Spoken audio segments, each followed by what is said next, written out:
করতে অনেক সাহস লাগে। অনেক ক্ষমতাশালীর পতন নিচে ক্ষমা চাই নাই বলে। চলে এলো এই ঈদের অন্যতম অ্যান্টিসিপেটেড সিনেমা দাগির ট্রেইলার। সিনেমাটার টিজার থেকে গল্প আর ওভারঅল ট্রিটমেন্ট সম্পর্কে হালকা আভাস পেয়েছিলাম, যেটা এই 2 মিনিট 26 সেকেন্ডের ট্রেইলারে আরো পরিষ্কার হলো। ট্রেলার থেকে বোঝা যাচ্ছে ইচ্ছাকৃত বা অনিচ্ছাকৃতভাবে আফরান নিশো অভিনীত নিশান চরিত্রের হাতে খুন হয় একটি ছেলে। সেখানে আমরা ব্যাকগ্রাউন্ডে শুনতে পাই জনগণ নিশানের ফাঁসির জন্য মিছিল করছে, আর হত্যা হওয়া ছেলেটির মা আর্তনাদ করে অভিশাপ করছে নিশানকে। অপরাধবোধের গ্লানি বুকে ধারণ করে নিশান জেলের ভেতর পার করে 14টা বছর। তার আশা ছিল এই 14 বছরের শাস্তি হয়তো তার অপরাধকে মুছে দেবে, সমাজ তাকে ক্ষমা করে গ্রহণ করে নেবে। কিন্তু সে জেল থেকে বের হয়ে বুঝতে পারে তার সেই চেনা পুরনো পৃথিবীটা একদম বদলে গেছে। তার প্রেমিকা এখন অন্যের ঘরণী। যে আশা নিয়ে সে জেল থেকে বের হয়েছিল তা চুরমার হয়ে গেছে। তার এই হতাশা ভরা জীবনে হয়তো আগমন ঘটে আরেক নারীর, যে চরিত্রটা প্লে করেছেন সুনেহেরা বিনতে কামাল। এখন এই চরিত্রটা কি নিশানের অতীত জানার পরও তাকে আপন করে নেবে, সেটা জানা যাবে সিনেমাটা দেখার পর। ট্রেইলারে আমরা দেখতে পাই এক কিশোরী মেয়ের সাথে স্নেহ ও বন্ধুত্বপূর্ণ সম্পর্ক গড়ে উঠছে নিশানের। হতে পারে সেই মেয়েটি তার প্রাক্তন প্রেমিকার, যার মায়ায় নিশান আবার বেঁচে থাকার প্রেরণা খুঁজে পায়। এরপর আমরা দৃশ্যপটে অ্যান্টাগনিস্টদের আবির্ভাব দেখতে পাই, যাদেরকে প্লে করেছেন শহীদুজ্জামান সেলিম ও রাশেদ মামুন অপু।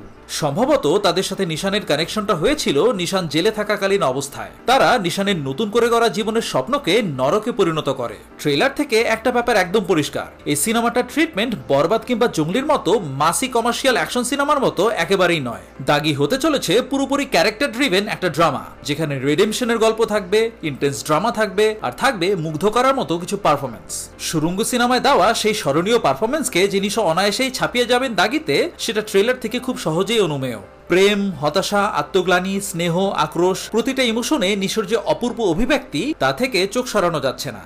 তমা মির্জার সাথে তার সম্পর্কের ধরনটা সুরঙ্গ থেকে অনেকটাই ভিন্ন হতে চলেছে, এবং এখানে তমা মির্জার এক্সপ্রেশন আরো পরিণত মনে হচ্ছে।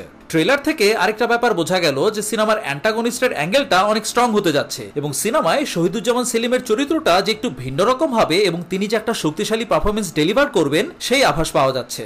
শক্তিশালী প্রোটাগনিস্ট আর অ্যান্টাগনিস্টের এই টক্কর সিনেমাটাকে আরো জমজমাট করে তুলবে বলেই আমার বিশ্বাস। অনেকেই হয়তো ভাবছেন বরবাদ কিংবা জঙ্গলির মতো দাগের টিজার বা ট্রেলার সেভাবে এক্সাইটমেন্ট বা হাইপ ক্রিয়েট করতে পারেনি, তাই হয়তো সিনেমাটার কমার্শিয়াল আউটপুট অতটা ভালো হবে না। ওয়েল, আমি সেটা একেবারেই মনে করছি না। হ্যাঁ, এটা অস্বীকার করার কোনো উপায় নেই যে বরবাদ আর জঙ্গলি তাদের প্রমোশনাল ম্যাটেরিয়াল দিয়ে বাজার গরম করে রেখেছে, এবং সম্ভবত বেশিরভাগ দর্শক এই দুটো সিনেমাই আগে দেখতে চাইবেন। কিন্তু সমস্যা হলো বরবাদ আর জঙ্গলি দুটোই অ্যাকশন সিনেমা। দুটো সিনেমাতে মোর অর লেস রনেস আর ভায়োলেন্স আছে। এই দুটো সিনেমা দেখার পর দর্শক স্বাভাবিকভাবে একটু অন্য আমেজের কিছু দেখতে চাইবেন। আমার বিশ্বাস সেই চাহিদাটা ভালোভাবেই পূরণ করতে পারবে দাগি। অ্যান্ড হু নোজ, সিনেমাটা যদি সত্যি অনেক ভালো হয় এবং এর ওয়ার্ড অফ মাউথ যদি স্ট্রং হয়, তাহলে হয়তো আমরা বিজনেসের দিক থেকে একটা হাড্ডাহাড্ডি লড়াই দেখতে পারি। এ বিষয়ে আপনাদের কি মতামত জানান কমেন্ট সেকশনে। ভিডিওটি ভালো লাগলে লাইক ও শেয়ার করুন, এবং এই চ্যানেলে এরকম ভিডিও আরো দেখতে চাইলে এই চ্যানেলে সাবস্ক্রাইব করে আমাদের সঙ্গে থাকুন। আপনারা সবাই ভালো থাকুন, সুস্থ থাকুন, নিরাপদে থাকুন। আল্লাহ হাফেজ।